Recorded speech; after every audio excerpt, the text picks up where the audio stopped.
Hello. Yeah, Yeah. right. Very good afternoon, ladies and gentlemen. I hope you are all having yourselves a very lovely Tuesday afternoon. This is the third week of August, and at the East Africa Law Society, we are quite elated and humbled to host you once again for this very wonderful webinar segment. Um, we have a very beautiful lineup of panelists that are joining us from across East Africa and beyond. And if you're logging into this room, please, karibu sana, feel very much at home. Share the link with a friend and tell them that our IP session is on for our YouTube channel that is streaming us live from our channel at East Africa Law Society. Karibu sana. I hope you are well where you are, and thank you for liking and subscribing to our YouTube channel. Now, welcome to this afternoon's webinar session that will be discussing stolen brands, real money, trademark enforcement, and counterfeit litigation across East Africa.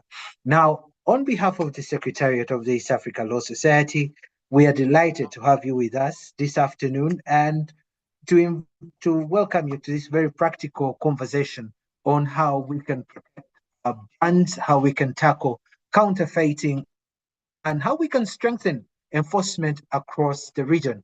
Now, it is not my duty to introduce the panel, and that is why at this juncture, it's my pleasure to introduce our very able moderator, who is the chairperson of the ELS Intellectual Property Committee, Mr. Patroba Omwenga, that will guide us through this afternoon's session. So, Mr. Patroba, I would like to hand it over to you to take it on from here, and looking forward to a very wonderful session ahead. Over to you, Patroba. Thank you, Mr. Gabriel Ashai, for this opportunity. As your chair, I'm delighted to host you today. I believe this is one of the last meetings we have during this regime of our able President Ramadan. So I believe we are finishing strong. Today's panel, we have various panelists. We have Ms. Leila Nyagene, who is an associate of intellectual property and technology sector at Rubea and Company Advocates, where she shall be discussing proving infringement, recovering damages, and building effective enforcement campaigns. We also have Ms. Gulia Ragonesi, who's a legal officer at WIPO, which we are very grateful to have you here, where she will be talking about e-commerce, social media, and digital trademark enforcement. I think that is the most hot cake topic we have right now. And we also have Mr. Wilfred Lucy, who's a partner and head of dispute resolution at CM Advocates, who shall be talking about registration protection, which KIPI, I also am a legal officer at KIPI, which also we deal with, where Wilfred will be talking about building proactive brand protection strategies for businesses in East Africa. And we will also have, lastly, who's our main guest speaker, who is Mr. Abugo, who's a senior registration officer at Uganda Registration Services Bureau, where he'll be talking about safeguarding innovation and enterprise, strengthening IP systems for East Africa's economic transformation. And on that note, we can kick off by having our keynote speaker kick us off. That is Mr. Wabugo, and will give us a brief introduction of what the theme is really about, because we keep saying that trademarks are valuable commercial assets, yet counterfeiting remains widespread. Is the real problem weak laws, weak enforcement, inadequate resources, or simply lack of coordination? What is it all about? Mr. Wabugo, please, you're our doctor today. Well, thank you, Mr. Patroba. And thank you, Gabriel, for moderating this discussion.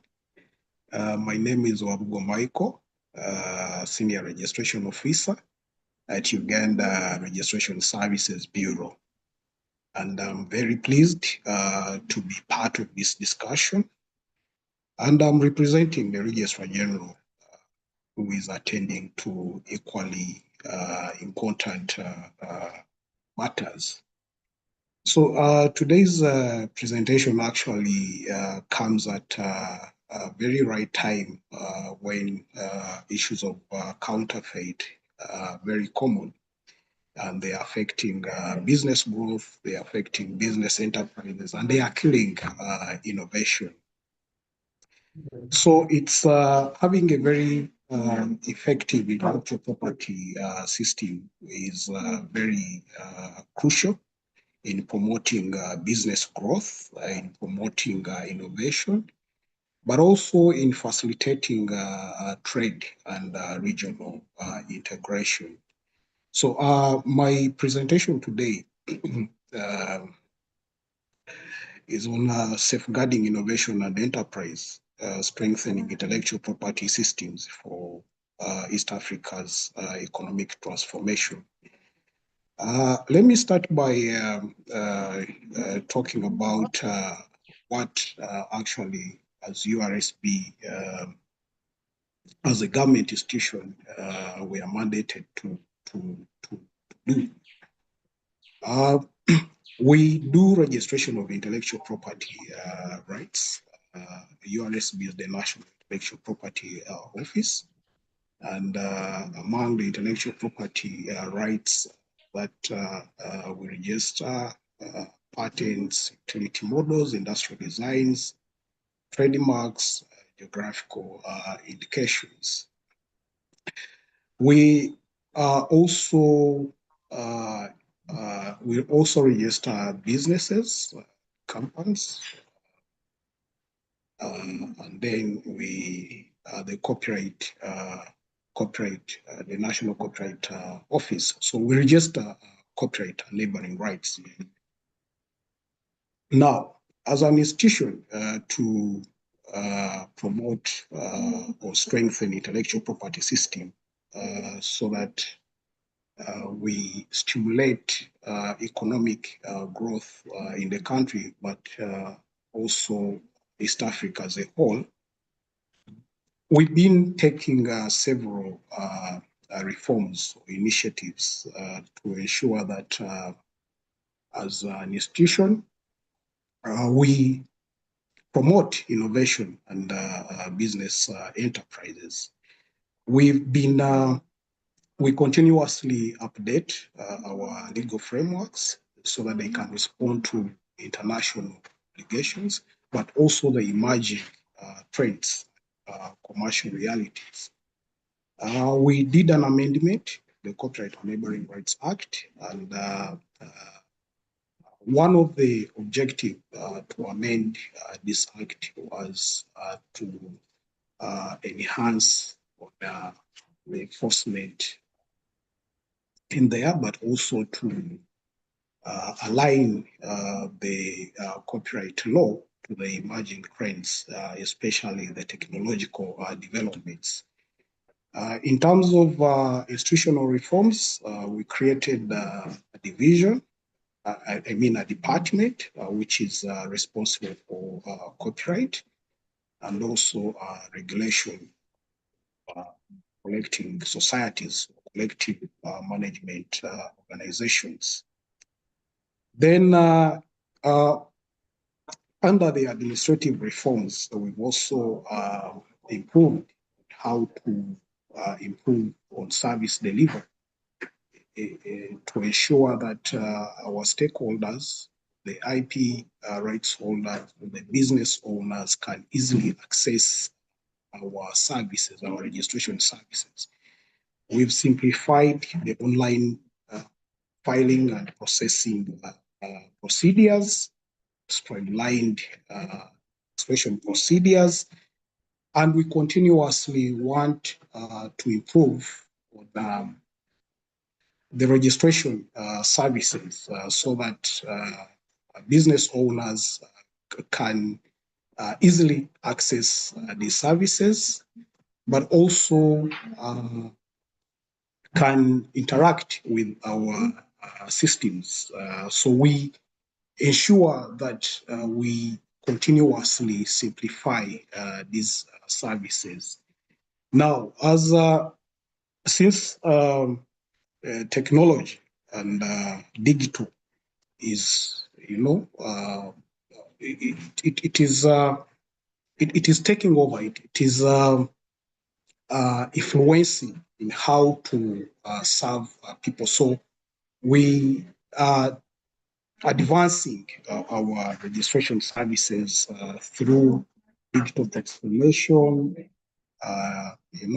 continuously improve in how to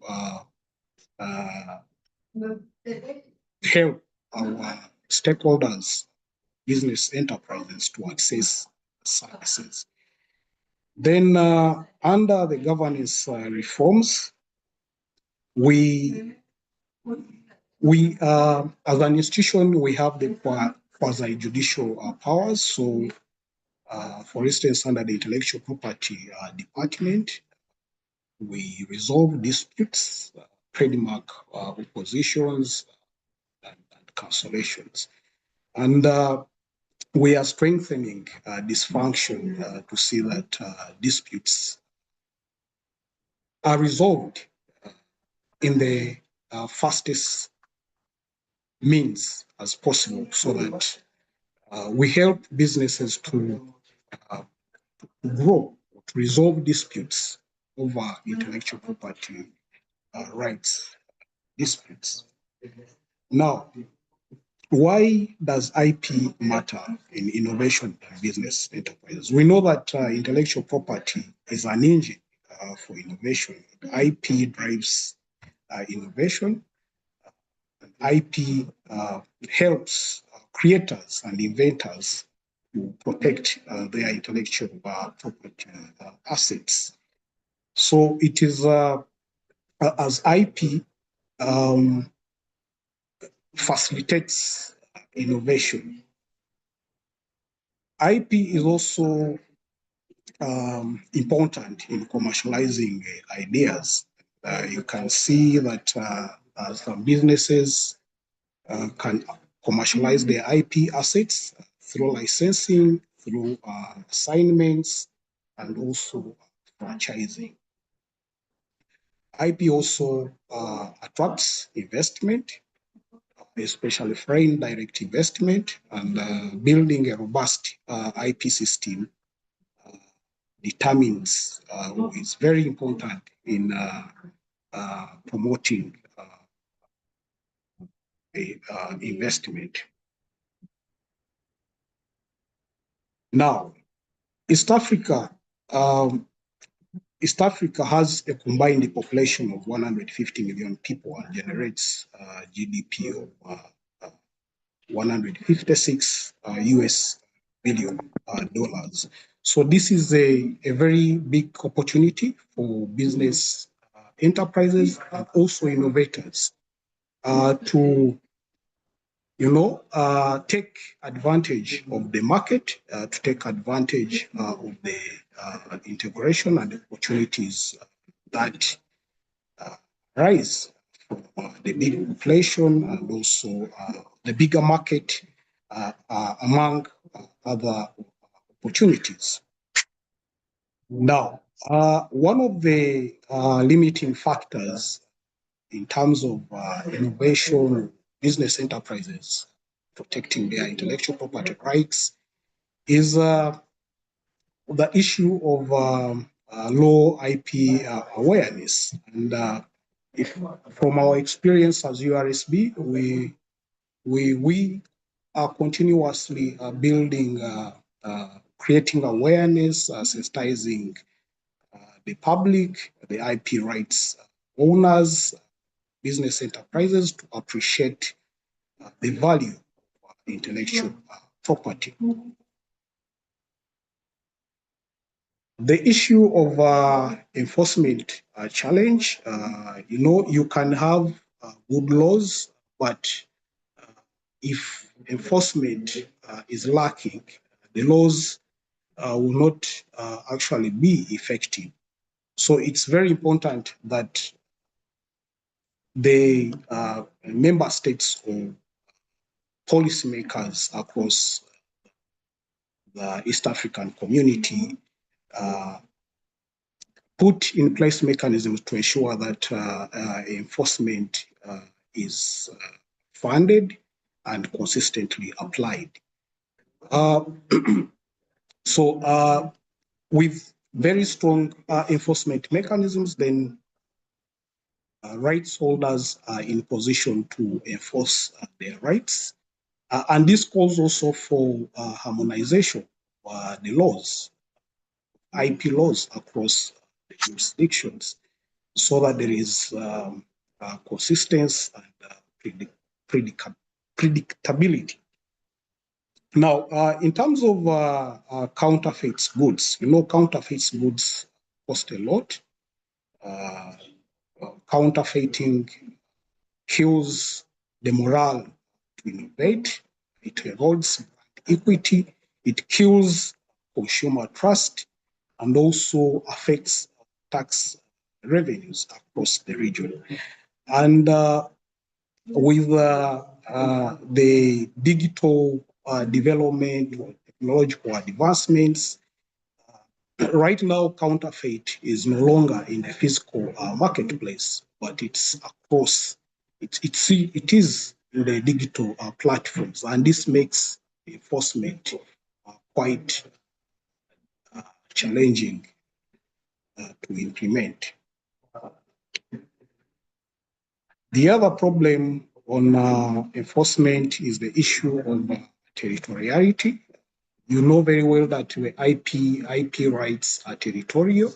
So if I've registered my trademark in my country, Uganda, and I have no protection in Kenya or Rwanda unless I register in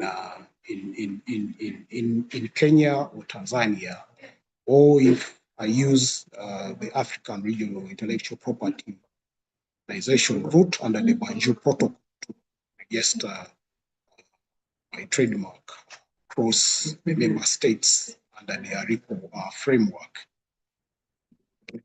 So it is also a challenge in terms of enforcing across the different member states in East Africa.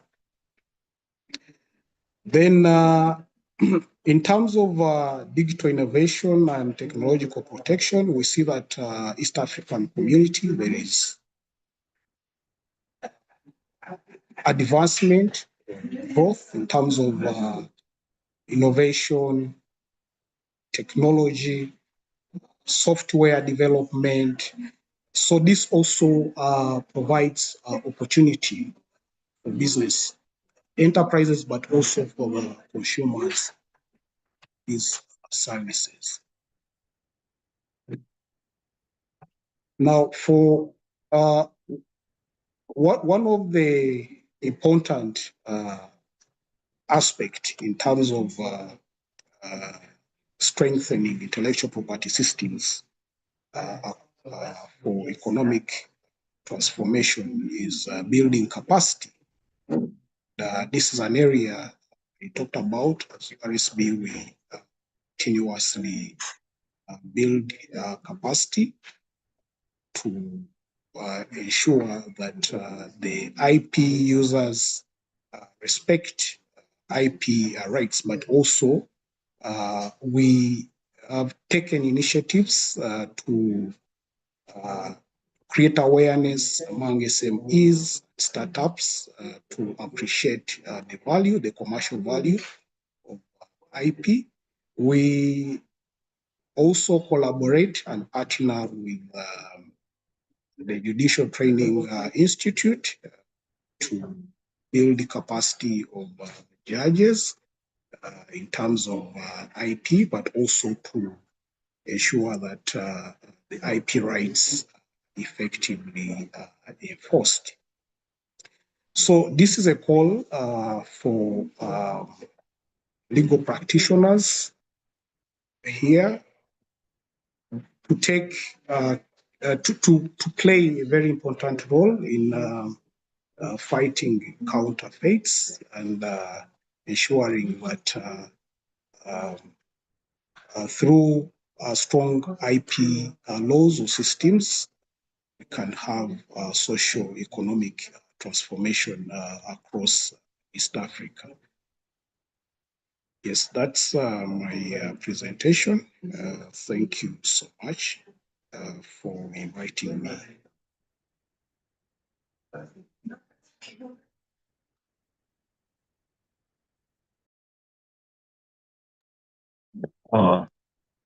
Thank you.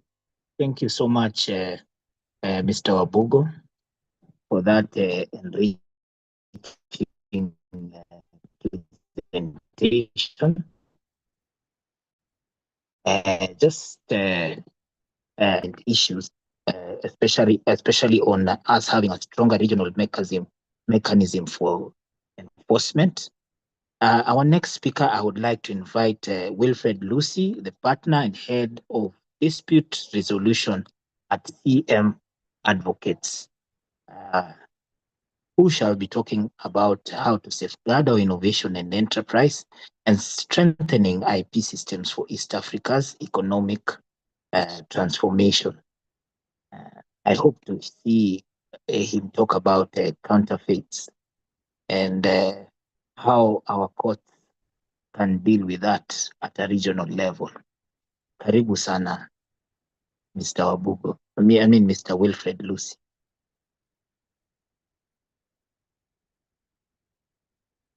All right, Robert, thank you very much. I'm out of the office on a different assignment, so you will excuse me. My internet is also not very stable, so in case there's an issue, I might be forced to just switch off the video for stability of my connection. So yes, perhaps I should just go ahead and do that so that I don't risk falling off. So yes, as you heard, my name is Wilfred Lucy.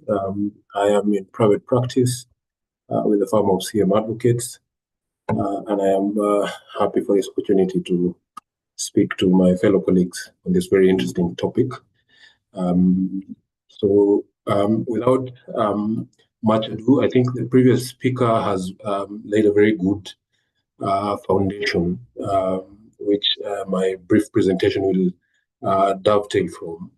I'm happy even with the reference he was making as to the scale and impact of infringement on business and why then that makes it a very real concern that as businesses or as professionals that support businesses, as regulators, we should be concerned about not just registration of trademarks, but progressing that conversation into how best to effectively protect the various brands that operate within our market, and in doing so, we act proactively. Allow me to just start with some additional, just a few statistics so that we get to appreciate what the level of infringement and extending into counterfeiting is in Kenya and even within the East African region. I was looking at a report by the Anti-Counterfeit Authority of Kenya. Interestingly, I couldn't find an equivalent within the region. And in their 2025 farm level survey, they indicate that a staggering 18% of products marketed by the surveyed businesses were affected by counterfeiting.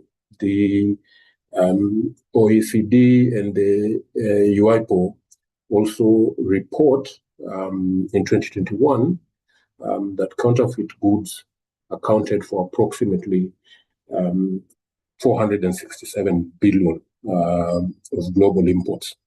That's a staggering number that any business that is trying to grow or even just protect its market share must be concerned about.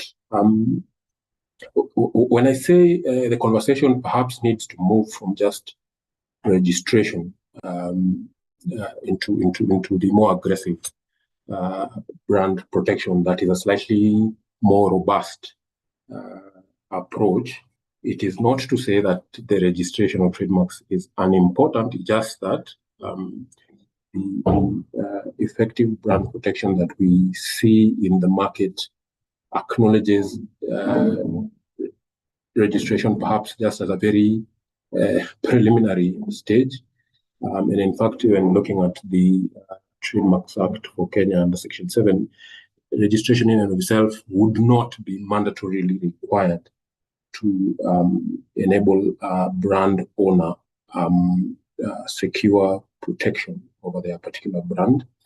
Also, as a general comment, preliminary, I think it's important to just acknowledge in whatever brand protection strategy or plan or framework approach that a particular business or the legal professionals that support that business or the regulators adopt, again, must be mindful of what is acknowledged as the trace and effect, so that then you're not adopting a strategy that actually blows up in your face and end up actually occasioning more damage to your brand as opposed to actually achieving the protection that you want to achieve. I'll try to speak to some 4 subtopics. So I'll try to address trademark portfolio management. I'll talk about trademark monitoring. I'll briefly speak to risk identification and mitigation. And then I'll also talk about the enforcement strategy or planning. And then possibly what are some of these practical recommendations that we can agree on or we can propose from this discussion. So of course, certain fundamentals are important to keep in mind as we start this conversation. And I think Michael spoke about the territorial nature of trademark registration or trademark protection. And obviously, whatever strategy that is being designed must acknowledge that foundational nature of trademarks, because then it would influence some of the discussions we're having right through the various sub-themes that I've just mentioned. Perhaps just wheeling back a little bit on the preliminary question around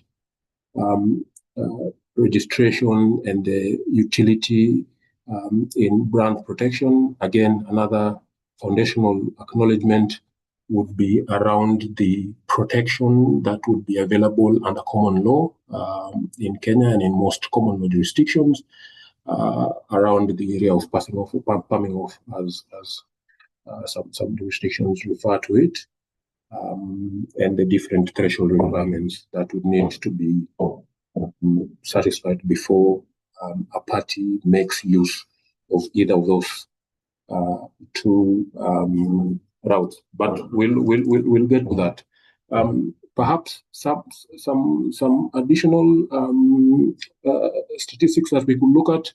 In Kenya, for instance, the Anti-Counterfeit Authority recognizes or reports that amongst the most counterfeited products in Kenya, and I dare say regionally, I hope, Patroba, my connection is stable. You're very stable, Senior. Okay. I can hear you loud and clear, Senior. Okay, sorry. Okay. Yeah. So they were acknowledging, was mentioning that the Anti-Counterfeit Authority again acknowledges that amongst the most counterfeited products in Kenya, and I dare say regionally, obviously, without much of a surprise, would be pharma products.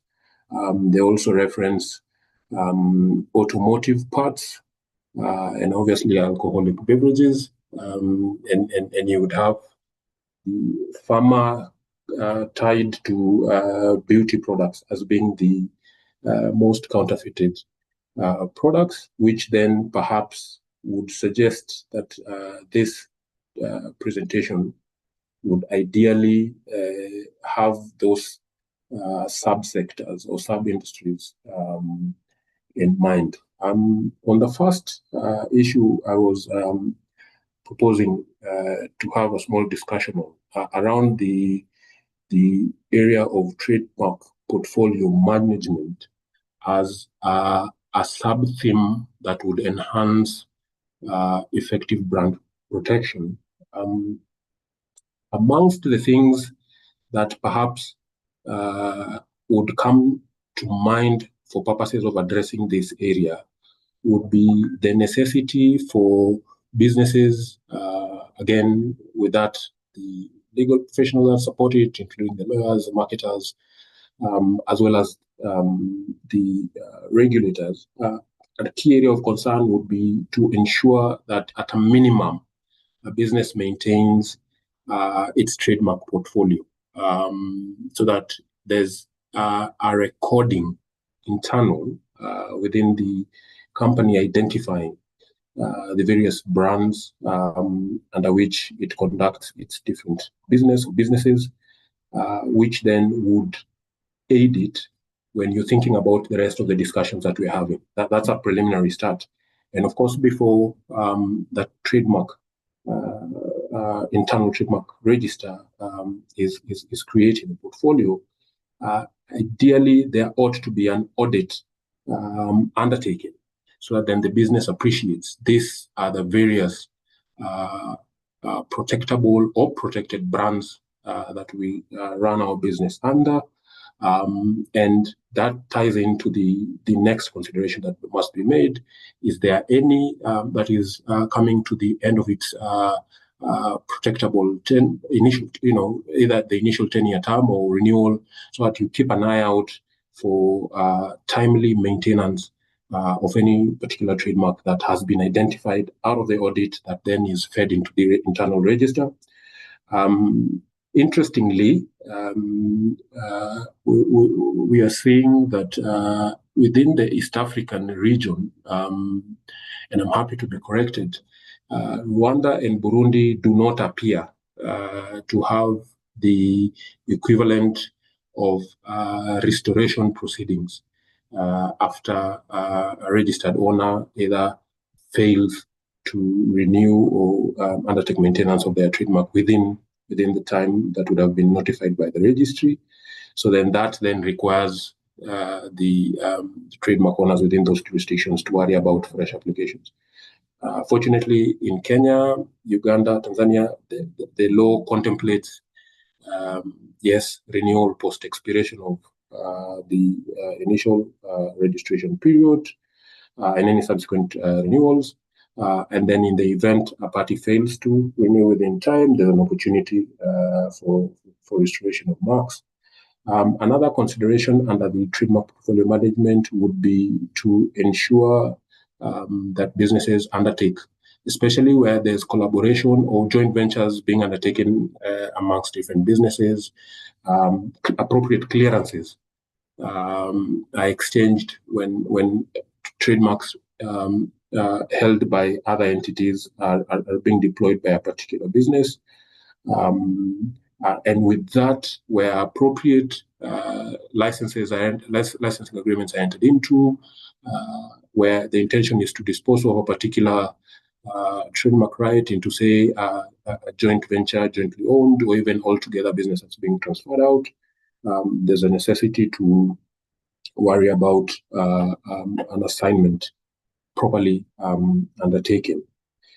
Usefully, still within this particular sub-theme, it's important, while we're talking about renewal, maintenance, and auditing to identify what is registrable and developing the register, it's important then to have a consideration of the framework within which that can be done, so that there's the national registration that is available as an option. So that for Kenya, of course, would be under the Kenya Industrial Property Institute. I think Michael has spoken about Uganda and the equivalent within the region, so that then there's the option of national registration within the various territories, going back to the foundational consideration, we talked about territoriality. And then there's the availability of quote-unquote regional registration. And here we are having the Madrid protocol in mind. We are talking about registration under the Banjul protocol.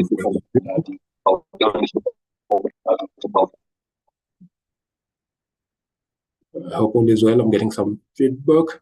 And then there's the finally under the ORP region, under the Bangui, so that it's available once the considerations we've gone over have been undertaken. Then the business minded of its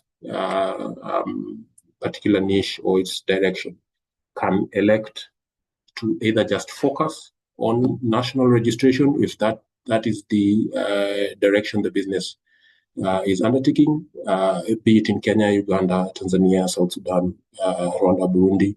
But if the intention is then to expand globally or even regionally, then there are those registration regimes that are available for consideration. The second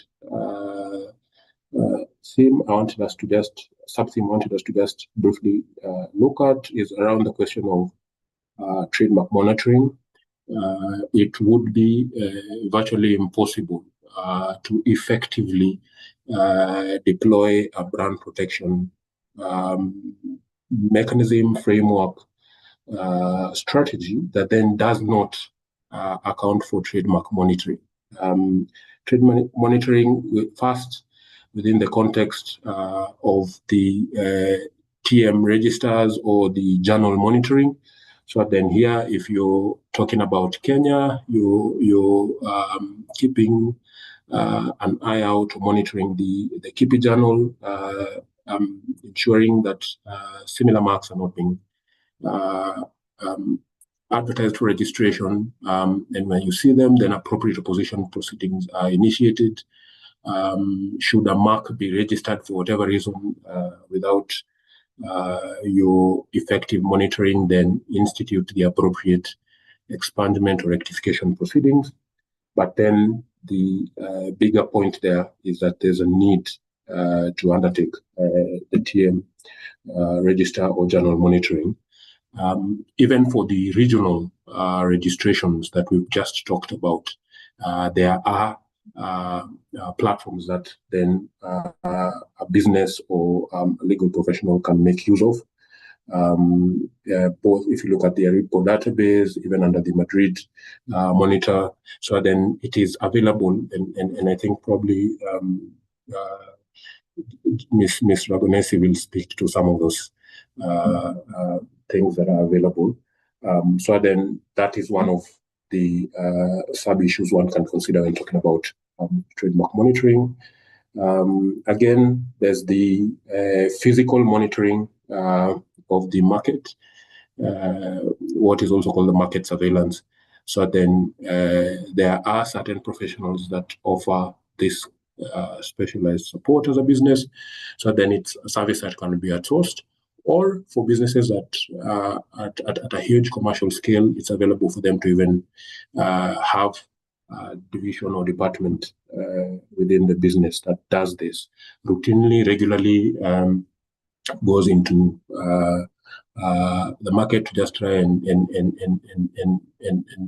see if there are potential infringers, where are they, who are they, what's their scale, and then I'll inform the appropriate enforcement strategy. We'll stick to some of this.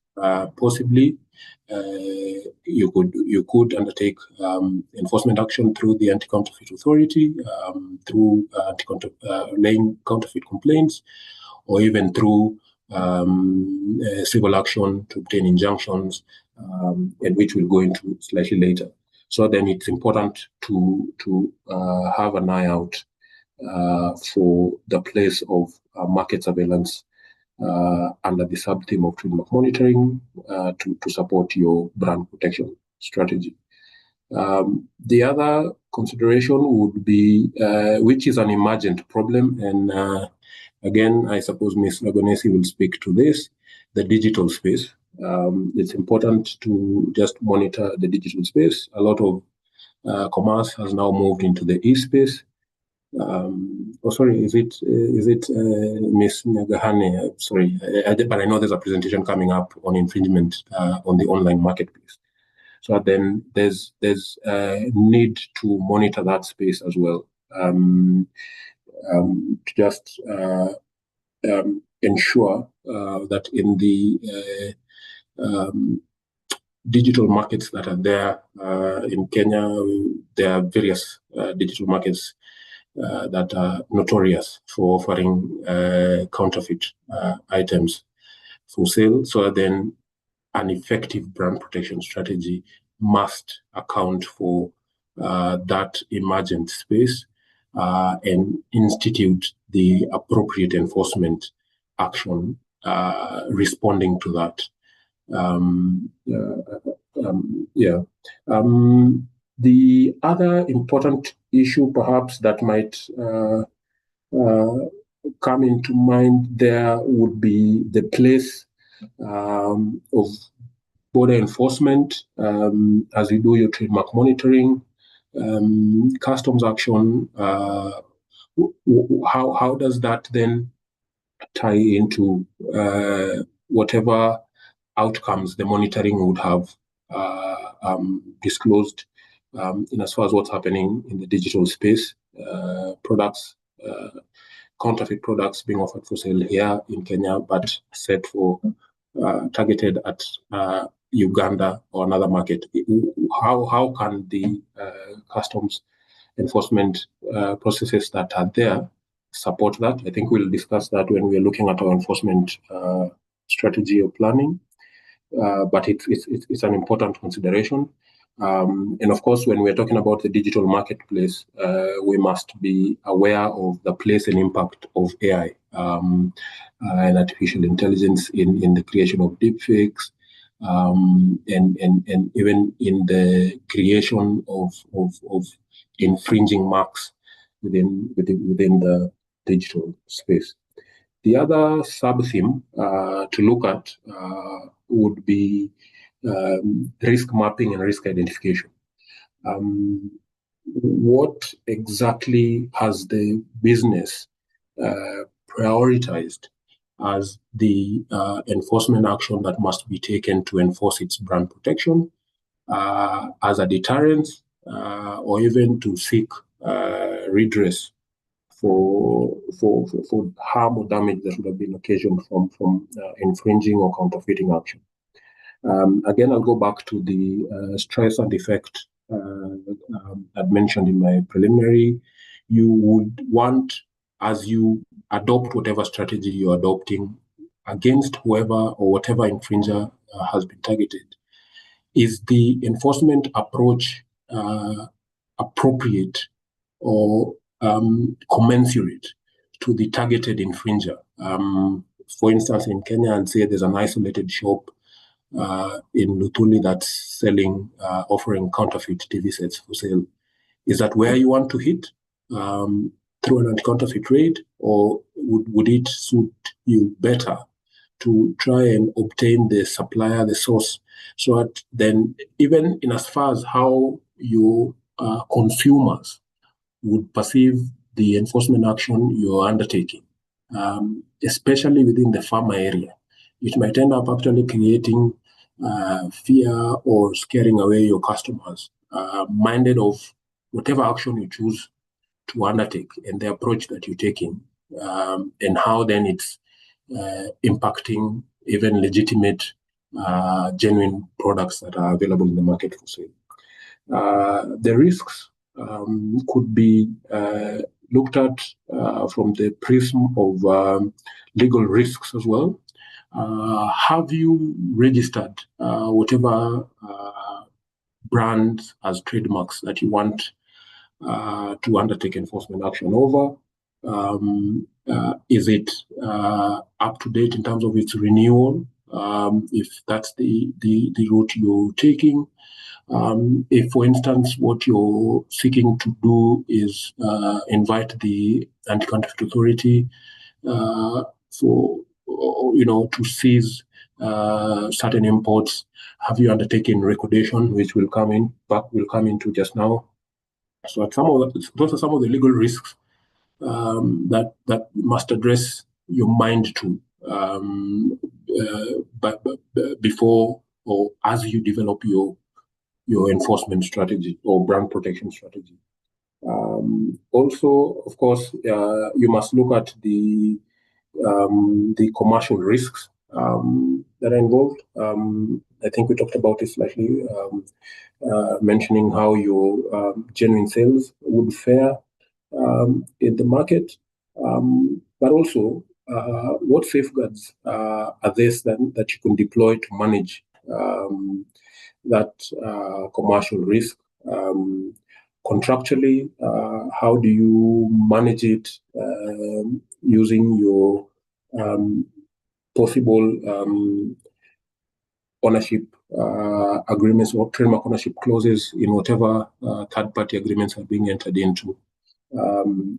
How are you safeguarding, say, if there is confidential or trade secret aspects related to your brand protection? Is there an accompanying or complementary confidentiality and non-compete agreement with it? Is there also some quality control that you've put in place with your marketing sales teams? How are they using it? I think some of the famous actions you'll recall locally in Kenya would be Usiseme Tissue, Sema Hanan, don't send me money, send me M-Pesa. So, some of the risks that come from the commercial use of your brand, how do you identify those, and then how do you, after mapping those, how do you mitigate against some of those things? I think I'll just go into the next subtheme on enforcement strategy and planning, which I think is fairly substantive. So then after your business has gone into this, you've created your portfolio management, or the business you support has done that, you're actively deploying a trademark monitoring strategy, you're identifying your risks within those sub-themes we've talked about, the legal risks, your operational, your commercial risks. How then do you undertake appropriate enforcement strategies arising from now those areas that we've identified? I think the first one, the first issue to talk about within this area would be on the internal measures that you've put in place as a business. So this really is not within the legal sphere. So this is more of operational on how the business structures the use of its brands. How do you manage the clearances that people would have before then committing your brand into different contractual undertakings, or even just different ventures that then create the issues that you're trying to mitigate through the enforcement? But more substantively and surprisingly effective also is just the simple use of cease and desist letters.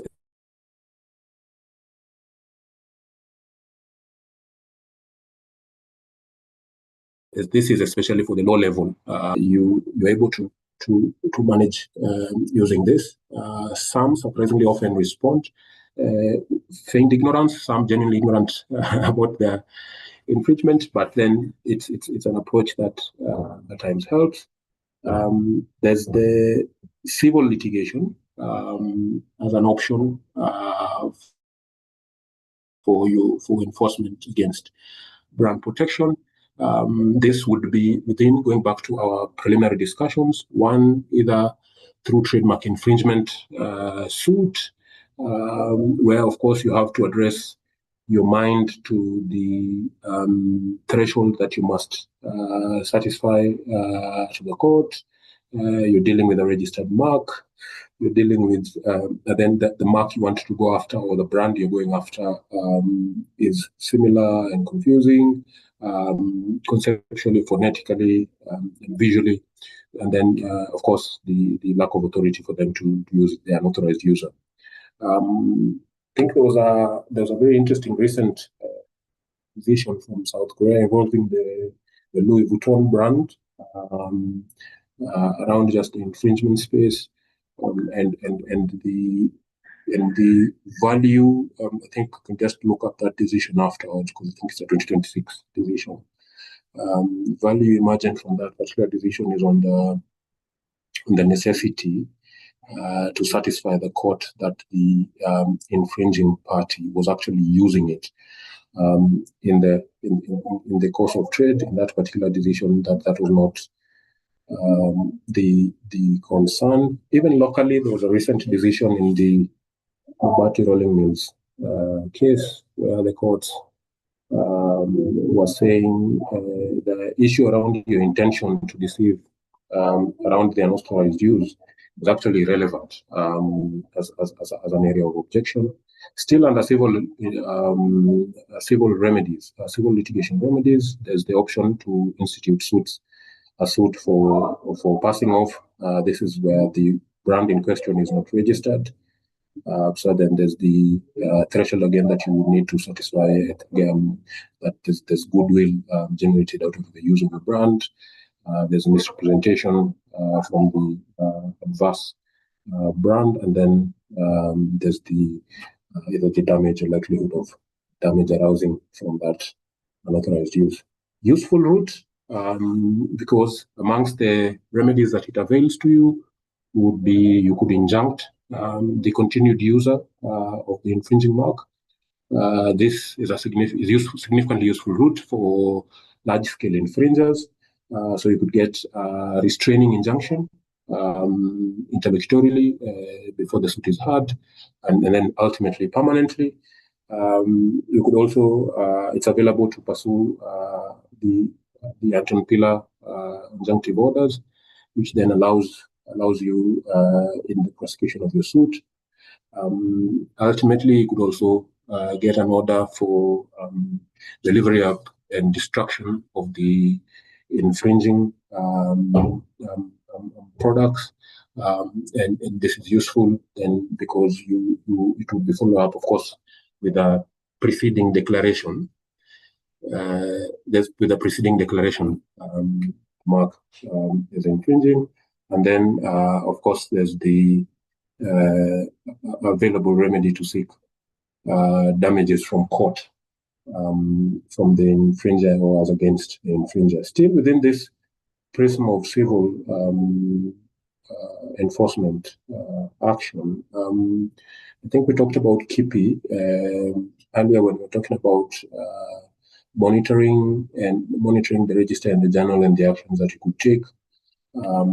It's also available as an enforcement strategy, including through filing an opposition proceeding if you're dealing with a mark that's pending registration. You could also institute expungement within KIPI, depending on the facts that you're dealing with, or even rectification of the register as an option.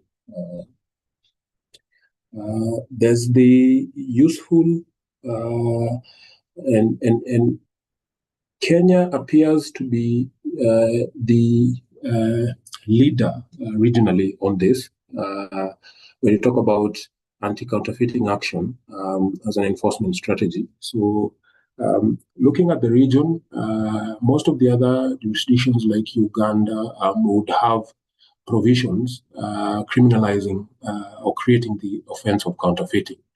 But in terms of a standalone recordation process. So related. That is only available in Kenya and recently in Tanzania under the Merchandising Act. I think those are very effective strategies that are available.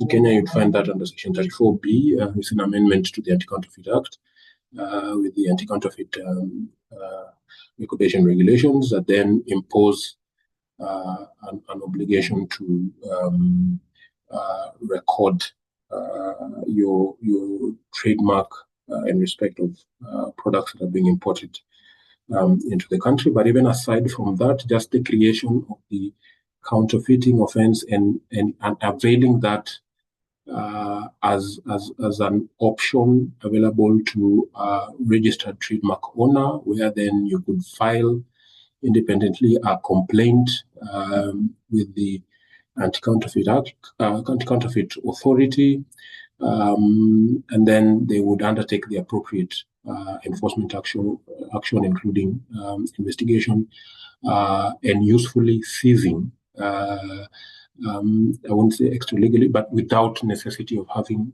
obtained the judicial process that would otherwise delay. And with how the counterfeiting market works, once a party is aware that they are being there's enforcement action against them, obviously either dissipate the counterfeit merchandise or even just disappear into the wind. So then it's very useful if you have the benefit of the Anti-Counterfeit Authority and the ability to seize suspected counterfeit products and institute criminal proceedings against the suspected counterfeiters. There are fairly punitive sanctions after finding of guilt in those, so that it's a fairly effective deterrent mechanism in as far as enforcing brand protection for business. Alternatively, especially for say disputes that arise out of joint venture agreements or even certain related businesses disputes, there's an opportunity to make provision for ADR clauses in some of these agreements that then would allow the parties to resolve those disputes through say arbitration where appropriate, or even the more or less informal mediation. So I think that really is the bulk of what I was hoping we could address today. I think I could stop at that point. Thank you, Mr. Lucy, for hammering the issues of counterfeit. We are truly grateful. We are learning something as the time goes by. I'm receiving many questions, but due to time constraints, we will move on to Ms. Giulia Ragonesi, who's the legal officer for WIPO, who will be talking about the new battleground, which is the e-commerce, social media, and digital trademark enforcement. Karibu sana wakili. Thank you, Mr. Patroba, for this kind introduction. Before starting, I would like to thank the East Africa Law Society for the invitation to this very interesting discussion. It is my great pleasure to be here with you today. And I would like to share the screen, if you allow me, to present the topic I've been assigned. Can you see my screen?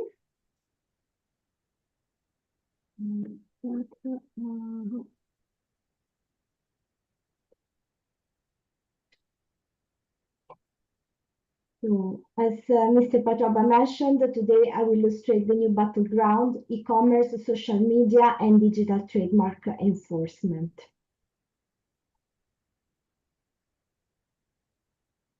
So it was estimated that in 2025, 6 billion people were internet users, representing 74% of the global population. And this figure, of course, is still growing in the current year, 2026. Among the transformative effects of such surging digitization, e-commerce are certainly a key piece of the business of global retail, with consumers now who are able to enjoy unprecedented access to goods, services from every corner of the world. And that model, of course, presents convenience and flexibility in buying and selling items or services. E-commerce market is increasing more and more, and it is expected by the end of the year to reach $4 trillion market revenue. So we are talking about really big numbers. However, this immense market success is not only an opportunity for legal businesses to increase their market share, but is also an opportunity for bad actors to sell counterfeit goods, many of which are dangerous. Let's think about counterfeit pharmaceuticals or counterfeit cosmetics, as Mr. Lucy was just mentioning before me. And all these goods erode consumers' confidence, of course, in legal businesses and hurt legitimate businesses, but not only, they feed very often criminal organizations who invest money in this type of goods. I would like just to mention that according to a study published in 2023 by the Center for Anti-Counterfeiting and Product Protection of the Michigan State University, 39% of the global consumers surveyed purchase counterfeits via online marketplaces. This is a huge number, and most likely since 2023, this number has increased. A new threat has also emerged on social media, because also there we are foreseeing proliferation of sale of counterfeits. Infringements, dupes, counterfeits, trademark squatting, domain squatting are major issues for brand owners. I would like to mention this data that belongs to the World Intellectual Property Organization. Only in 2025 alone, the WIPO handled over 6,200 domain names dispute, up from 4,204 in 2020 and 2,755 back in 2015. So in 10 years, the number of this type of disputes has more than doubled. Not to mention, of course, the value of trading counterfeit goods. Mr. Lucy just mentioned before that the UIPO and OECD in their report of 2025, based on data of 2021, counterfeit and pirated goods value, trading this counterfeit and pirated goods value was amounting to around $467 billion, which is a huge number. And I would like to mention that this number only relates to this data is based on goods, counterfeit goods and pirated goods that were seized at the border. So it does not include all the counterfeit goods and pirated goods which actually entered into the market and were not seized, as well as counterfeit and pirated goods that were manufactured and sold within a given country. So most likely this year is much higher than that. Sorry. And in addition to the scale, the magnitude of counterfeiting and piracy, the fact that e-commerce takes place in a borderless digital environment poses further challenges for the enforcement of IP rights, particularly with regard to trademark infringement and in particular counterfeiting, which is the most serious form of trademark infringement. The result is an enforcement environment in which traditional legal tools designed primarily for identifiable actors operating within defined territories are frequently insufficient to address fast-moving and decentralized online infringement, thereby creating new challenges not only for right holders, of course, who are the ones affected economically by this illegal business, but by other stakeholders as well. Let's think about, for example, the economy, the society at large, consumers, who are exposed to the threat of these infringing goods, and low government officials and government at large who are losing revenues because of this business, because of course we are talking about criminal organizations that do not pay taxes, and also because dedicating resources to enforcement of course requires resources, human resources, financial resources. So it was mentioned before that, of course, trademark protection is territorial. So your trademark is protected only in the territory of the jurisdictions where the trademark has been successfully registered. But as you know, the digital environment is inherently cross-border. So this requires establishing a link between the IP infringing conduct taking place online and the territory of the jurisdiction where enforcement is sought. So how can you prove that the trademark infringement is actually affecting your trademark, for example, in Kenya? Then the second challenge is identifying infringers. These sellers of counterfeit goods or those who manage to make available these goods on online platforms use very often fake credentials.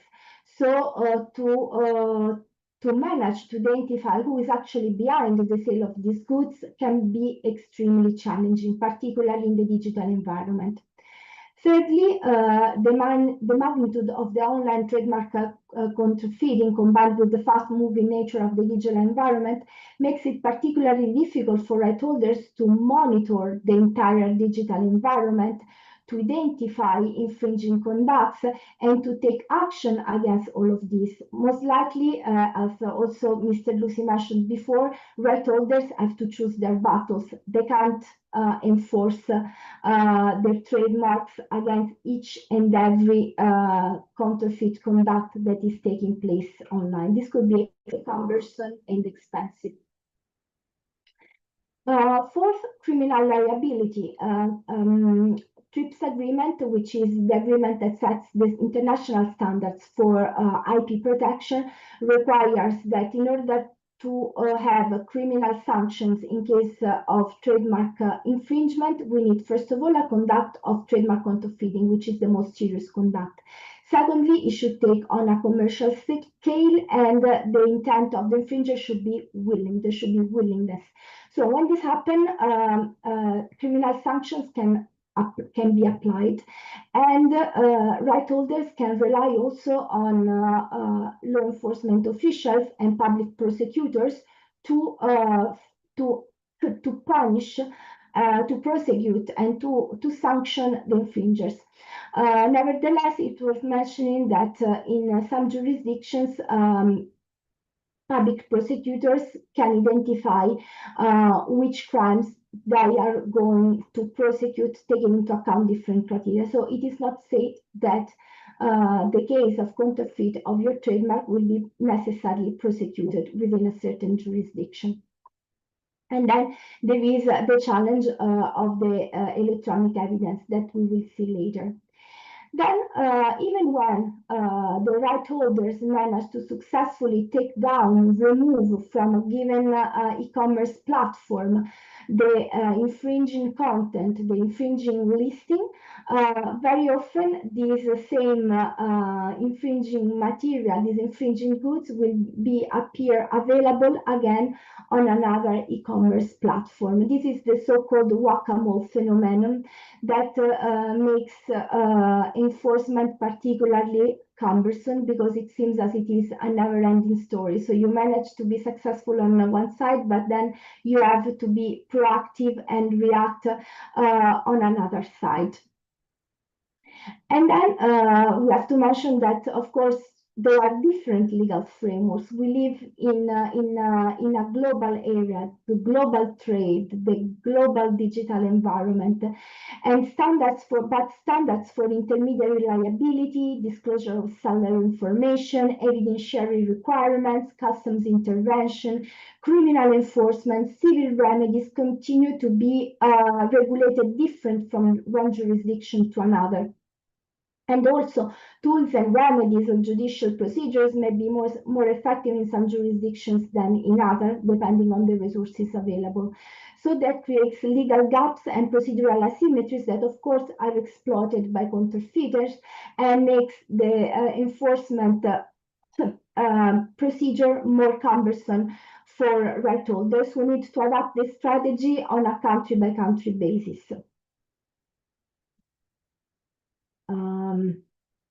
So in this scenario, developing an online brand protection strategies is really crucial for safeguarding the reputation of a specific brand, maintaining consumers' trust, and preventing financial losses for counterfeiting and trademark infringement at large, but also for protecting consumers from products that could be harmful. Because when we talk about counterfeiting, and I would like to stress this again, we're not talking about only luxury counterfeit goods that you say, okay, a big brand can afford these losses. We're talking about every type of product can be counterfeit, and unfortunately nowadays we're seeing a flood of counterfeit pharmaceutical products which do not only bear a counterfeit trademark. These products very often do not meet the quality standards, have not been approved by national authorities, and represent a concrete and real harm for patients' health. But also other products can be extremely harmful. For example, I think about toys for children who do not meet the quality standards required by national legislation. So a toy might break into the arms of your child and cause him some injuries or health threat. So it is really important to prevent these goods to be into the market channels. So in this, regarding online brand protection strategies, we have two main components. On one side, we have protection and monitoring elements, and on the other side, we have concrete enforcement actions that can be taken once counterfeit conducts have been detected. First of all, the first step, of course, if you have a trademark, you want to protect your brand reputation, you have to register your trademark in relevant jurisdictions, means in the jurisdictions where you're marketing your goods and services or where you plan to expand, in order to have basically a ground to enforce such trademark. Once that is done, of course, you can tracking the e-commerce, what's going on e-commerce platform. E-commerce platform do not have the obligation of monitoring the content and the goods that are sold through their services, through their platform, but still many platform offers some tools for right holders to do so, basically very often based on AI. Let's mention, for example, Amazon brand registry, eBay's Vero program, Alibaba's IP protection platform, just to mention a few. Then it is also important to carry out domain surveillance to verify and to be sure that there will not be new websites that contain the your trademark name or the spelling of your brand, because or type of squatting or the misspelled name of your trademark. This because very often these websites are an open gate for sale, for selling counterfeit goods. And then social listening is also very important, seeing what's going on social media by tracking handle names, sponsored ads, tags across the social media networks. This will also help you to identify potential counterfeiters. Then once these, let's say, preventive measures are taking place, if you identify an infringing conduct, you can still take some actions. As mentioned before, of course, there are many, you may identify many counterfeiting actions taking place in the online environment. So one usually fast action to take is requesting the e-commerce platform to take down the infringing content. So you usually platforms have forms available you can fill in, and the platform is aware then that the right owners identified a counterfeit some counterfeit goods sold through its platform, they usually should remove these listings from their platform. Usually the action could be quite fast.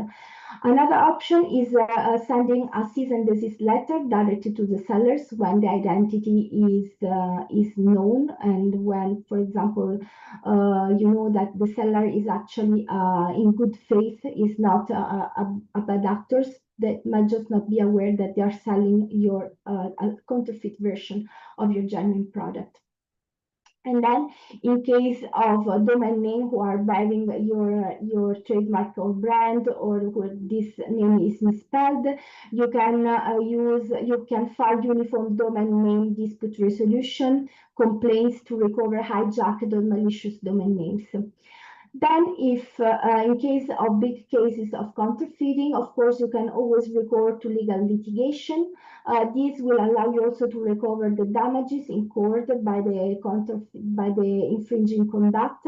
But litigation, of course, can be extremely expensive, above all if carried out in multiple jurisdictions, can be long, time-consuming, and there might be uncertainty about the output. So there are also some cons in recurring to infringing proceeding. Another element to take into account in enforcing IP rights in the digital environment is certainly the collection and handling of electronic evidence. Let's imagine that you are a brand manager. You open your email inbox on a Monday morning, and you find 50 counterfeit listings of your product on platform X. You take screenshots, you copy and paste them in a Word document, and you send them to your IP counsel for a cease and desist letter. Unfortunately, these screenshots will not be able to be used as evidence because they are trivially editable, they have no verifiable timestamp, they carry no cryptographic integrity, so they can't be a trustworthy evidence in a litigation proceeding. To collect legally valid digital evidence of online intellectual property violation, you will have to use specialized tools that will allow you to gather digital evidence that will meet the four needed requirements of integrity, provenance, completeness, and independence. There is not an international legal framework on the gathering of digital evidence, although there is an international standard to do that. Another option is requesting a judicial officer to collect this digital evidence for you. This, of course, you will be sure that it will be gathered by the due process, by the due collection process, and it will meet the evidence requirements. Nevertheless, this may take time, and by the time the judicial officer will start collecting this data, the evidence has been already disappeared. So luckily, there are some tools, specialized tools, available also for private use, that you can use in order to avoid losing this digital evidence. Thanks to these tools, you will be able to guarantee the integrity of the evidence collected. That means that the data this integrity will be guaranteed by a cryptographic hash that will prove the captured page or code has not been altered. Basically, this is a mathematical algorithm that will turn any data into a short fixed length strings of letters and numbers. And this unique output will act like a digital fingerprint. So if someone will try to change the input data, also this fingerprint will change, and you will know that the digital evidence is not integer.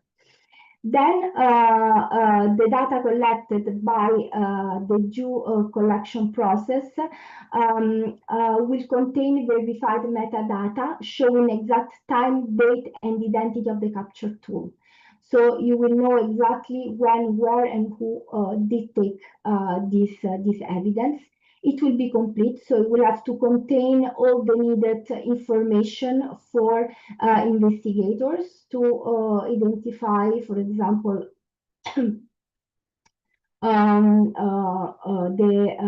the full visual context, the URL, the server IP, the source HTML, and precise metadata that could also help investigators to identify further the infringer.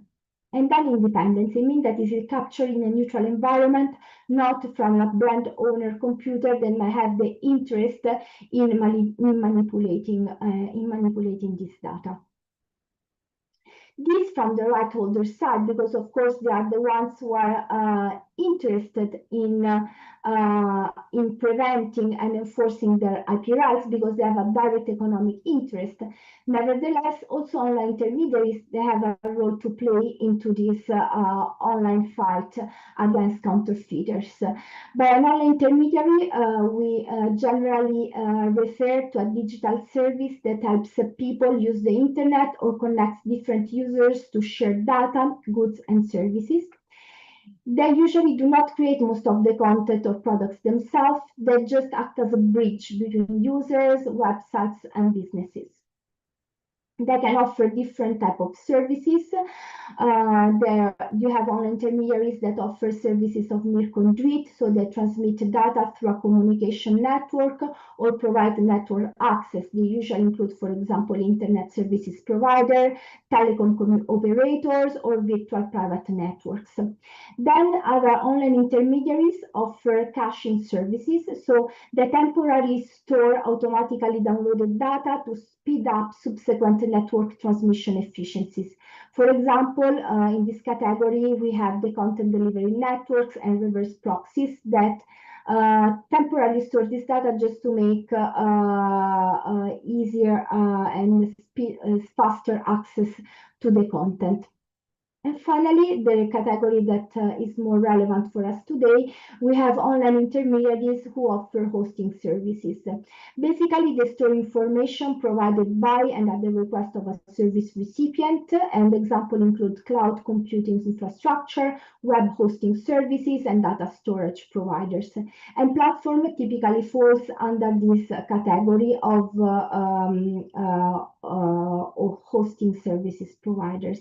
In particular, only platforms provide hosting services, and they do not only store data, but also disseminate information to the public at the user's request. For example, we have social networks, app stores, and content sharing forums. And then online marketplaces are a subcategory of online platform, and they constitute a specialized type of online platform that allows consumers to complete distance contract or purchase directly with traders. The liability of these online intermediaries is not regulated at the international level, so we may have different approaches according to the jurisdiction. Some countries, like in the European Union, we have the liability of online intermediaries is regulated by law. In the European Union, for example, liability of online intermediaries was regulated first through the e-commerce directive, and more recently by the Digital Service Act of DSA that became fully applicable in February 2024. And basically, according to this regulation, online intermediaries generally are not liable for IP infringing conducts taking place on the e-commerce platform. Nevertheless, if they are informed, notified that some infringing content is available on their platform, they have to take action.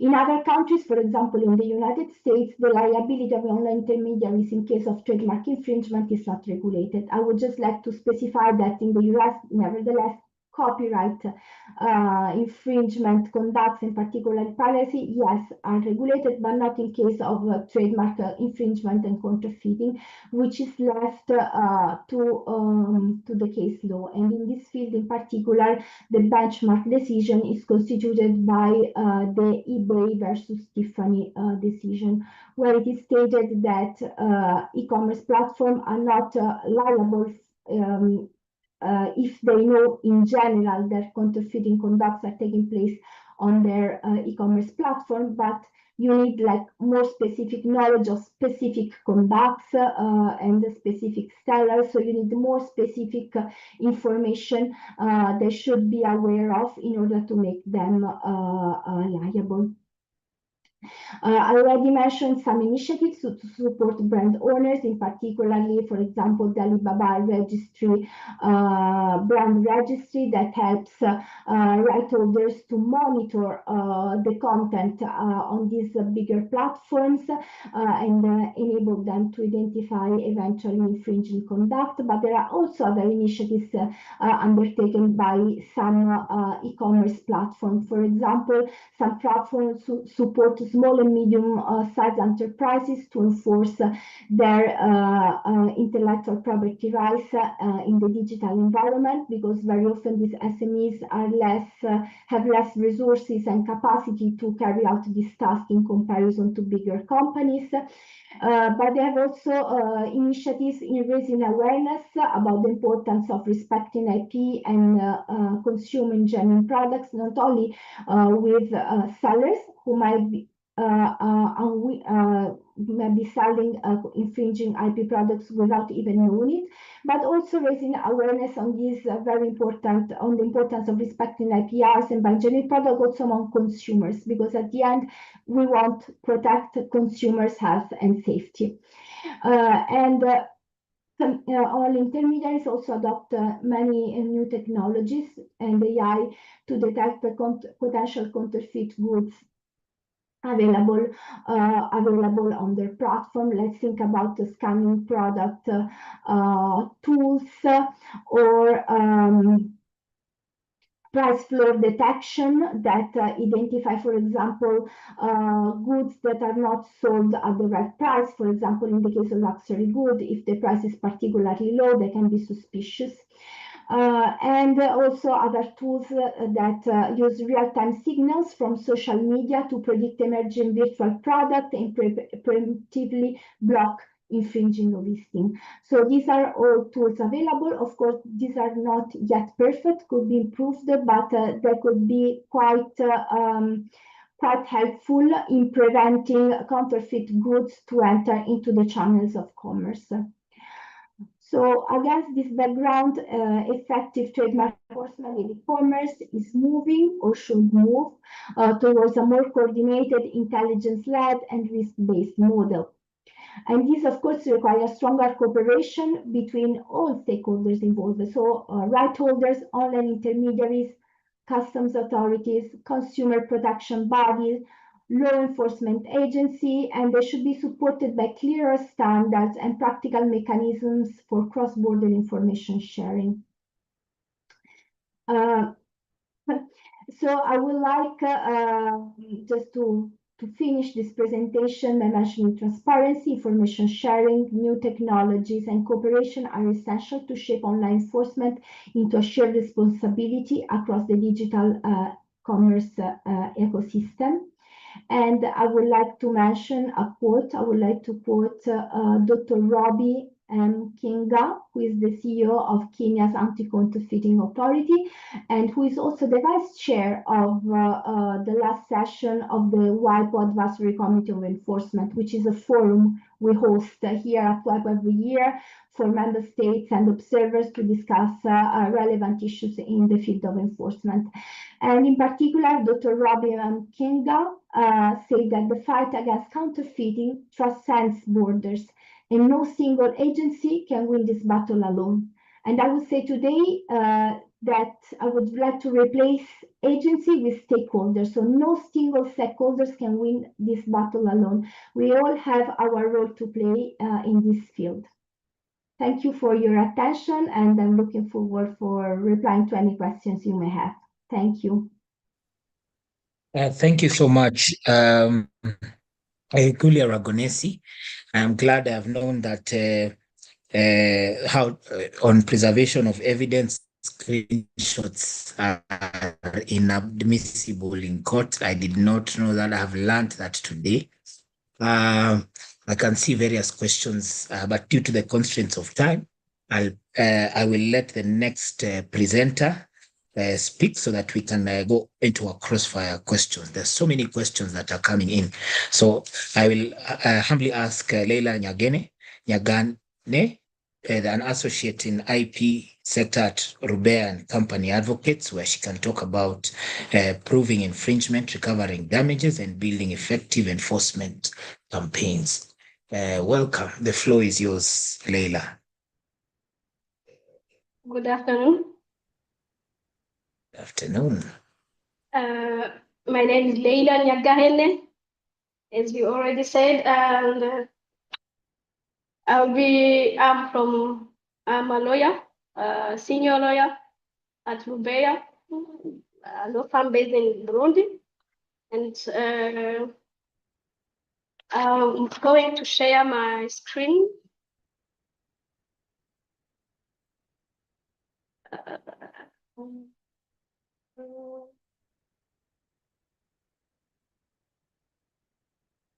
Really is an issue. Okay.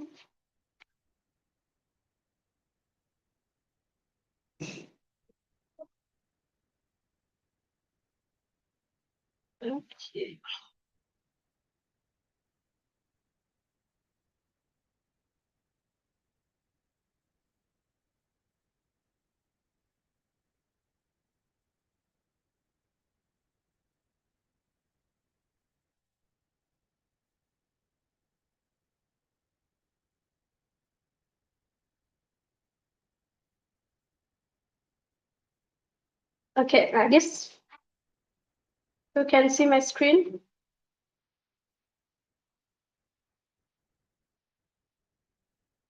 Are you getting Yes, me? we can. Yes, Okay. yes, we can. Loud and Okay, clear.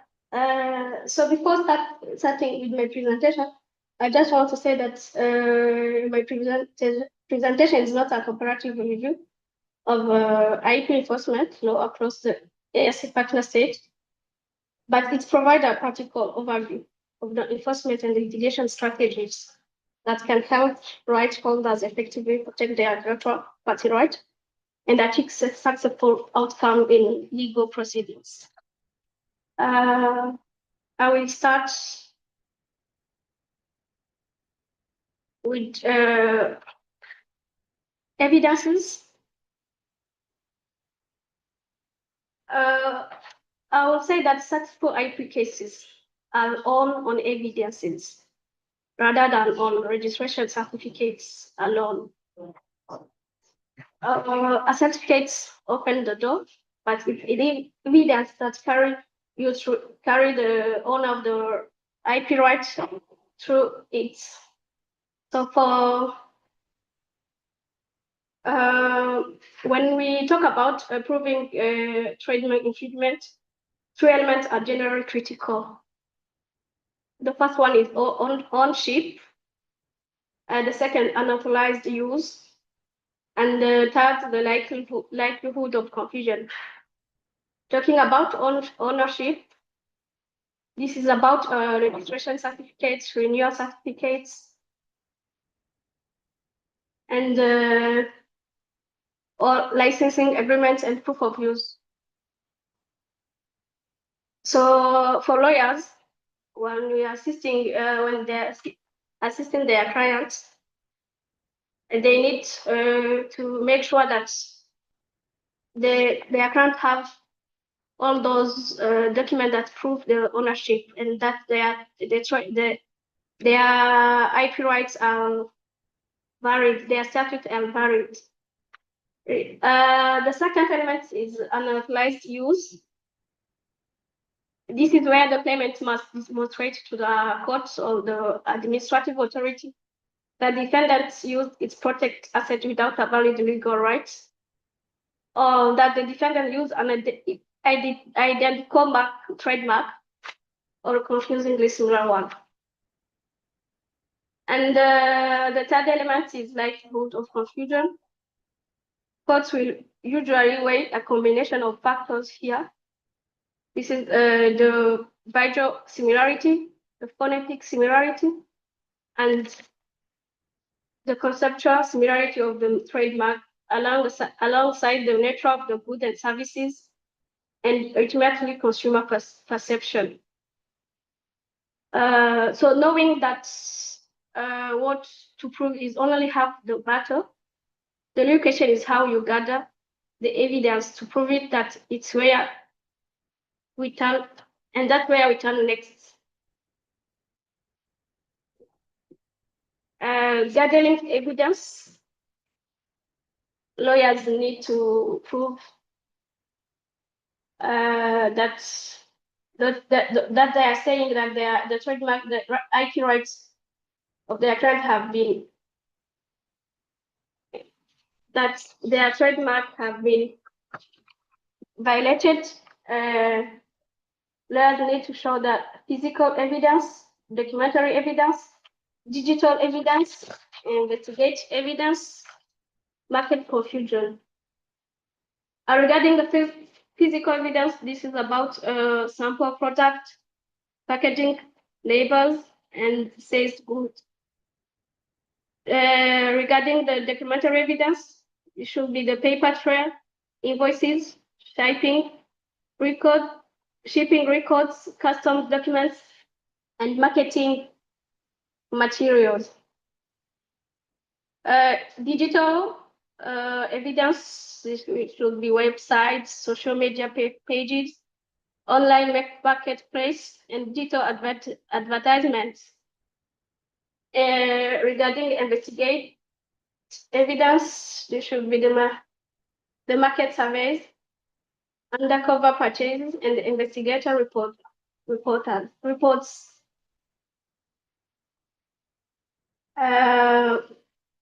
So when we have the evidence in hand, how do we actually deploy it? That's take us to litigation strategy. But before we move on, we would like to emphasize one thing. A brilliant piece of evidence is worth very little if you can't show where it comes from and how it was handled. So lawyers need to ensure that their clients maintain a clear chain of custody and that all evidence are corrected. Talking about the litigation strategy, I will emphasize on 3 things. This is IP owners should adopt a multi-track enforcement model, target the entire supply chain, and seek urgent interim relief. When we talk about adopting a multi-track enforcement model, the most successful rights holders do not rely solely on civil litigation. They combine civil proceedings, criminal enforcement, customs and border measures, administrative actions, and market surveillance and investigation all works together.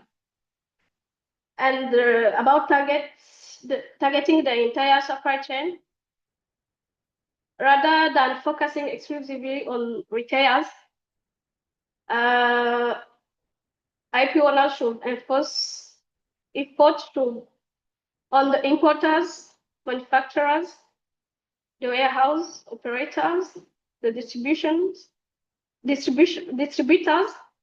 the online sellers, and the logistic providers. We should remember that disrupting the supply chain generally produces greater commercial impact than suing an individual vendor. Thirdly, it's about seeking urgent interim relief. I would say that in most area state jurisdictions, partner state jurisdictions, area application for injunction, such and seizure orders, preservation of evidence orders, suspension of customs clearance procedure, and freezing orders where appropriate can prevent the dispersion of counterfeit stock and record before trial. Mentioning of criminal enforcement, let's examine why it is so powerful.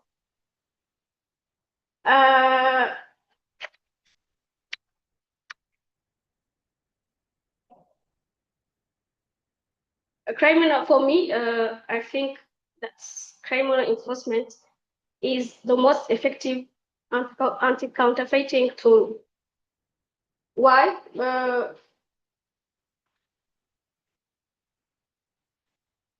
Because criminal proceedings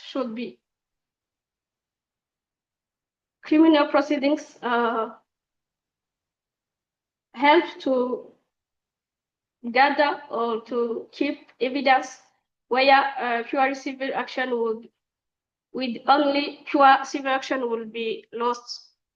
So criminal proceedings should be initiated in parallel with the civil proceedings rather than sequentially. In criminal enforcement, this is done through seize-up operations, criminal prosecution, and penalties against repeat offenders. It's in the criminal enforcement that damages are recovered or repaired. So let's talk about the recovery of damages, and I'll talk about first of assessment of damages, and then account of profits. So regarding the assessment of damages, damages are assessed based on the actual loss suffered, and that includes loss, sales, price erosion, as well as harm to reputation and the dilution of trademark. So these lawyers working together with their clients, they must assess the damages in order to be repaired. And talking about account of profits, this is an alternative to repairing damages, because you can't look for the damages will be being repaid and then get an account of profit. And this normally happen when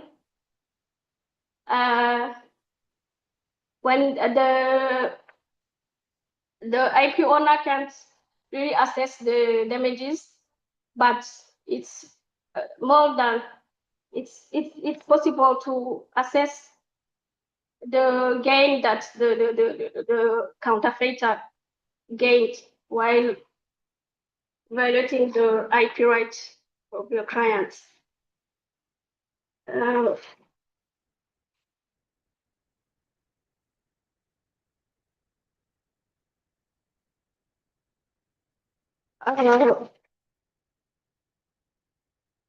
Before finishing, I'll talk regarding the building long-term of enforcement campaigns. Here is the mindset shift that I want to leave you with. Trademark enforcement is not a one-time event, but a continuous and integral component of a brand protection strategy. Successful brand owners don't rely solely on occasional litigation or reactive measures. Instead, they adopt structured and adaptive programs.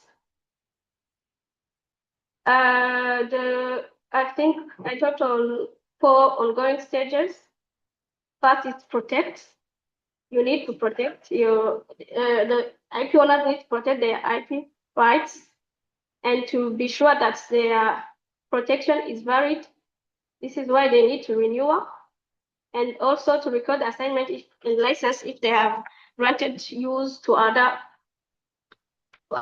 persons. And second, IP owners need to monitor to keep watch across wholesales, retailers, e-commerce, social media, informal markets. distributors, and borders towns. Third, they need to enforce through cease and desist letters, custom actions, and litigation. And fourth, collaborate with customs, with the regulators and investigators, and with law enforcement. No brand owner can do protection alone. You need to collaborate. Before finishing, I have just 5 key takeaways, and this is about register locally. As already others haven't said, that the protection is territorial, so they need to protect their trademark, and this is to be done strategically regarding their product and where they want to access markets. And then documented, the second one, document statement, proving ownership, infringement, commercial activity, and the evidentiary chain. Third, act quickly but lawfully. They need to preserve evidence and seek proportionate interim border, administrative or criminal. That's where lawyers need to be smart.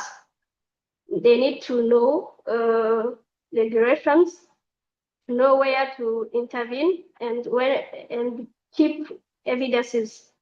And then fourth, quantify area, assess the damages, and also profits for the counterfeiters to get to see the damages repaired. Then the last, thinking regionally. They need to win IP owners, but also lawyers need to share intelligence and coordinate enforcement across borders, and apply the correct national regulation for every partner state. Thank you.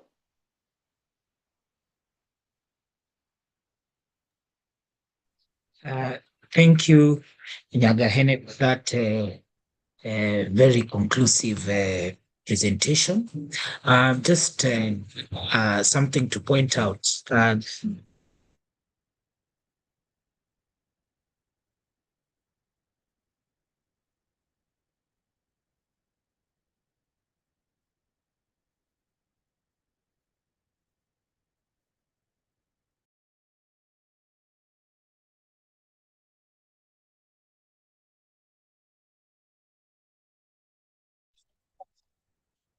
Sorry, can you hear me?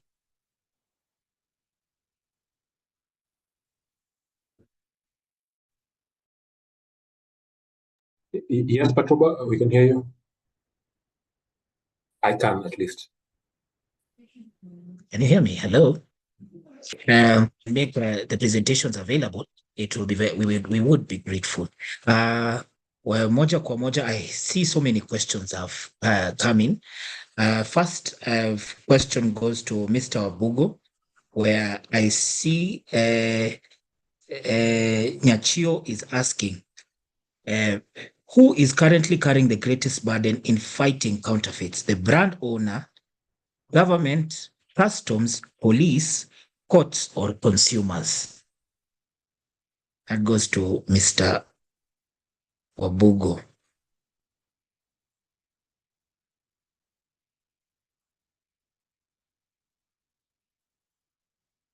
Or any panelists that can also take over and answer that. Can I respond? Yes, Leila. Yes, Leila. For me, it's the brand owner, because of course he has constructed his business, and someone is starting to interfere with his business, and he will see his business getting down. And others are consumers, effectively regarding the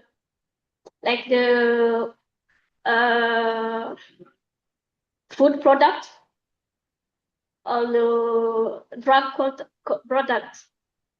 If these products are counterfeited, you know that there's a big problem. So for me, they are firstly the two, the brand owner and the consumers. Oh, thank you. It makes so much sense that the brand owners are the biggest bearers of this burden.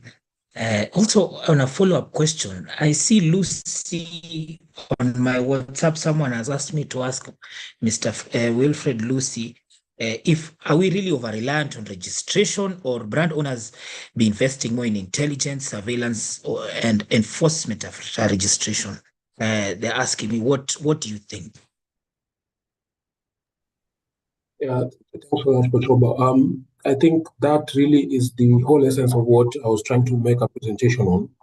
Registration in and of itself is not adequate. So then, whereas it's a necessary step in the brand protection strategy or brand protection framework, in and of itself would be inadequate. So then it's important to start from there. And that's why we were observing that as an initial step, perhaps as a brand owner or as a business, there must be first an audit undertaken to just identify what brands are this your business is using, and then ensure that as a start they are registered. So then you, at a minimum, have that as a start, and then progress that, because that in itself is not complete. So then expend sufficient resources or strategic initiatives towards things like the monitoring that we were talking about, and to ensure that you don't just have a registered brand for the sake of it, but then you're actively ensuring that you identify potential infringers early with your risk mapping, risk identification, and then align enforcement action with priority areas. So then you cannot fight everyone at the same time. You need to identify the major infringers who, if appropriately tackled, then would possibly even be sending a deterrent message to the other smaller players. Okay. Just before you leave, a follow-up question there. Now, I think I may be able to answer this, but I think, Wilfred Lucy, it's better you answer this as a panelist, since I'm just a moderator. So what is the purpose of Anti-Counterfeit Authority, KIPI, and maybe WIPO, if the brand owner has to keep monitoring in case there's an infringer? I think the registration offices and the regulators play a very important role, especially because of the dual avenue of enforcement that it avails you. So I'd say, if we are specifically talking about the Anti-Counterfeit Authority, it avails you the opportunity of a contemporaneous criminal enforcement action, which you would otherwise not be able to sustain as a business. But then ACA is able to quickly do that. But then also leveraging on some of the innovative measures that are available, say, in the ACA Act, like the compounding of offenses. You don't have to spend years in court with a suspected infringer. You're constantly spending costs on external counsel, watching brief in court, and things like that. You're able to quickly get to resolution. So then a fine can be negotiated and surrendered for future distraction. Quickly get to that. So there's a very critical role that then these registration offices play. One, in the criminal enforcement, like the ACA would avail you. But for the registration offices like KIPI and say even through Madrid, it allows you certainty with data. So I remember I was mentioning during your monitoring, you would need to look at the various databases that are available for KIPI or monitoring the KIPI register. Absent that register from KIPI, properly maintained, and potential registrations advertised, then you would have to expend more effort as a brand owner or a business to identify, okay, where are these registrable marks housed.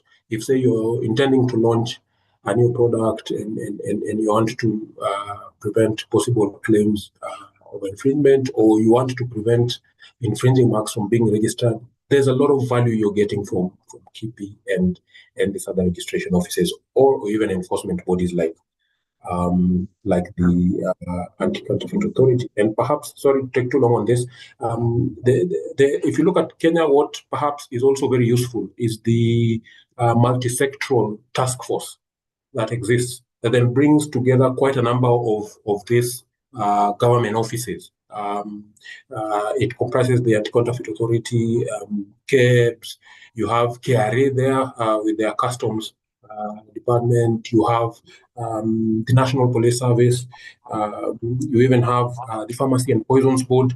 So then it demonstrates the value that then these registration offices bring in as far as aiding with the enforcement, resources which a business would otherwise not have, or rather not expend towards enforcement. Oh, thank you. To Julia Ragonesi, there's a very serious IP activist here by the name Richard Mwaniki. He's really pestering me and asking me, are quality differences measurable? And in determining the same, what are the evidentiary tools to be used? He also is asking, what is the rationale of you saying that screenshots cannot be inadmissible? I mean, cannot be admissible in court?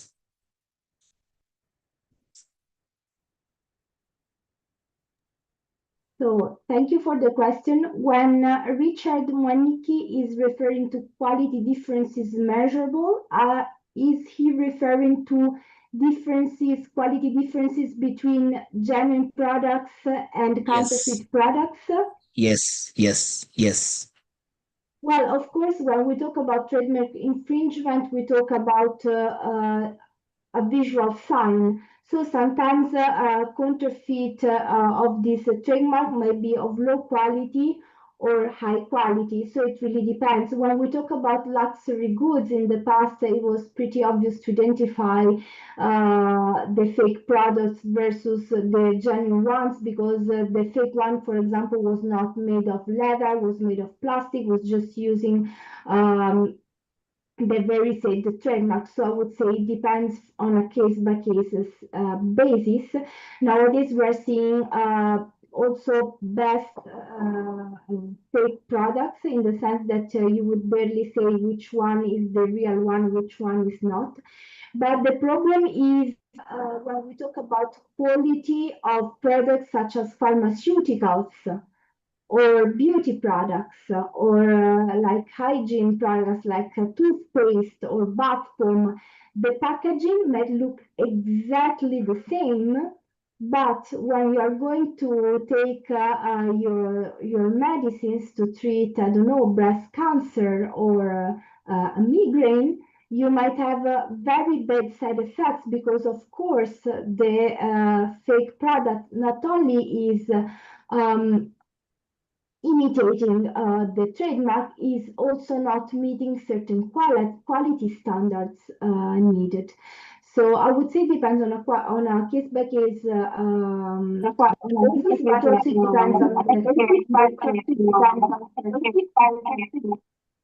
It depends also on the type of products we are talking about.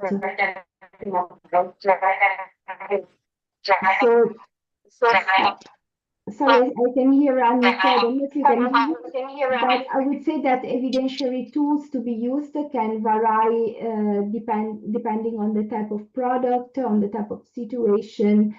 And I think Leila's presentation was really enlightening on this point.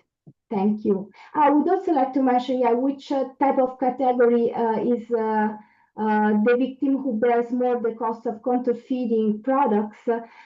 Certainly, the right holders are the most affected in terms of economic, because they risk also their business will shut down because of this. And certainly consumers think about, you're taking a pharmaceutical product that looks genuine, but is actually fake. You risk to develop a disease or even die because of that. So this is certainly a terrible victim of counterfeit goods, but society at large bears the cost of counterfeit goods. The seized counterfeit goods needs to be destroyed, and needs to be destroyed very often following certain procedures. Think about chemical products, agrochemical products. In some countries, there is not the facilities to do that, so just burn field counterfeit goods that creates an environmental impact in the country. So, for example, if a country with a beautiful landscape, you risk to waste this beautiful landscape, and this will affect the society at large, or the communities living there, or the communities who are living out of the beauty of the landscape. Or let's think about income. Counterfeiters do not pay taxes, so this is a lost income for governments, and so less money to dedicate to social activities and to public services. So I would say that, of course, the first ones to be impacted by counterfeiters are certainly right holders and consumers, but there is a more subtle let's say harm that they are causing that really is affecting society at large. Oh, thank you. Very conclusive answer. I'm glad also to see we have intellectual property rights activists here. Now, due to time, I would like, honestly, we can't answer. There are over 17 questions. We can't answer all of them. And due to time, I will want each panelist to tell me one thing, if they have the power to change only one thing about East Africa's anti-counterfeiting system tomorrow, what would you change? I will begin with Wabugo if he's online. If not, we can move to Mr. Wilfred Lucy. Is Wabugo there?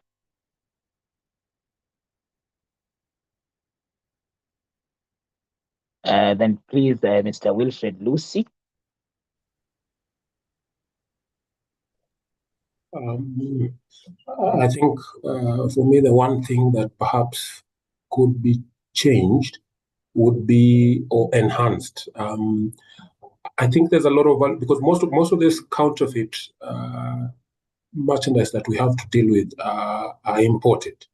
At least the major players, the bulk of it. So then, I think the one thing I could advocate for an improvement on would be the first adoption of standalone or outright recordation requirements across the East African regional states, but with that also try and enhance the coordination in customs actions, so that then we can have, even if it's not even operating from a harmonized database, of course, appreciating the territoriality or the territorial nature of trademarks. Just try and have a closer synergized interaction amongst the enforcement agencies across the region, and if possible, even harmonize the standards and approaches that are being applied, because then that would shut out the counterfeit merchandise from the region, at least from the physical space, as we consider then the incorporating the approaches that Ms. Ragonesi has spoken about to combat the online marketplace. So that would be it from me. Patroba, and thank you very much for the opportunity to appear. Thank you. You're welcome. Happiness Sirengo, I think. Next, we are going to have Ms. Gulia Ragonesi. What is the one thing that you would change in East Africa's anti-counterfeiting system?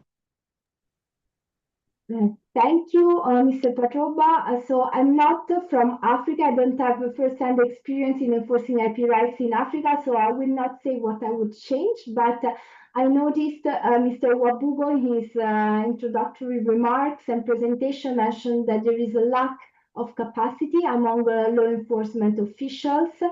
So as a WIPO, as a World Intellectual Property Organization, I would offer some capacity opportunities to support East African member states to strengthen their capacity in this field. Thank you, Ragonesi. That is very kind of you. You know, WIPO is the mother and father of IP, of all IP bodies across the world, and those are encouraging words that you are ready to support us in capacity building. My next person to speak is Leila Nyagahene. Please tell us, what do you want to see changed when it comes to matters of anti-counterfeit in East Africa? First of all, as a lawyer, I would like to see regulation regarding anti-counterfeit harmonized. And also, I would like to see cross-border control and quality control enhanced in ARC. Yeah. Thank you. Thank you very much. And on that note, due to time constraints, we come to the end of our webinar, and I hand over to Mr. Gabriel Ashai to close us off and wish us well as we await for the next IP webinar.